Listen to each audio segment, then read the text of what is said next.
Comment être modèle photo? Hello, moi c'est Morgane, j'ai 23 ans et je suis modèle photo depuis 2 ans. J'ai fait 3 défilés cette année et aujourd'hui je te donne mes petits tips. Alors déjà, premièrement, comment trouver un photographe? Eh bien c'est simple, n'hésite pas à regarder les comités de Miss, notamment les candidates, les anciennes titrées, des modèles photos de ta région afin de trouver des photographes. Après, si tu cherches des photographes plus généralement et pas forcément dans ta région, n'hésite pas à rejoindre la Creative Community. Bon, une fois que tu auras trouvé le photographe qui te convient, surtout avec un travail qui te plaît, n'hésite pas à le contacter et suis ces 2 conditions. Première condition, demande-lui si tu peux venir accompagner.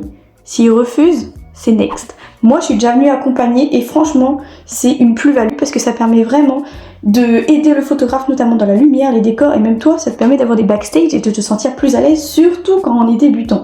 Deuxième conseil, demande-lui un contrat écrit de collaboration ou non, afin d'avoir un document qui permet d'attester que le photographe ne va pas faire n'importe quoi avec ton image. C'est quand même très important.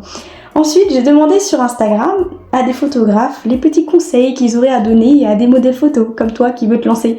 Eh bien, voici ce qu'ils m'ont dit. Tout d'abord, faire attention aux faux photographes et aux photographes qui sont pervers. Et oui, et ça existe, c'est vraiment les risques du métier, comme on dirait.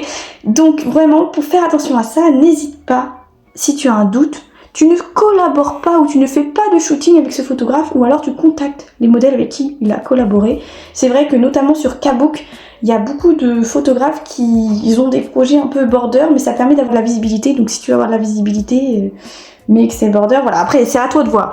Ensuite, le deuxième conseil qu'ils m'ont donné, c'est de travailler son expression faciale et ses poses. Si tu es débutante, comme moi au début, n'hésite pas à t'entraîner devant un miroir, parce que c'est vrai que c'est un petit peu intimidant au début d'être devant un photographe et de pas vraiment savoir quoi faire. Après, si le photographe est bon, il saura te guider. Troisième conseil qu'on m'a dit, c'est de se réinventer et de trouver son identité. Moi, je sais à titre personnel que ma DA, c'est vraiment les shootings artistiques qui dénoncent une cause. Alors à toi de trouver ta DA. Dernier conseil de la vidéo, une fois que tu auras fait plein de shootings, il faut que tu fasses un portfolio. Ton feed Instagram, ça peut certes servir de portfolio, mais c'est mieux de le faire en externe via un lien. Comme ça, tu pourras envoyer notamment aux agences. Et d'ailleurs, soigne ton feed Insta parce qu'il y a des bookeuses qui peuvent peut-être traîner sur Insta et voir ton compte et être intéressées par toi.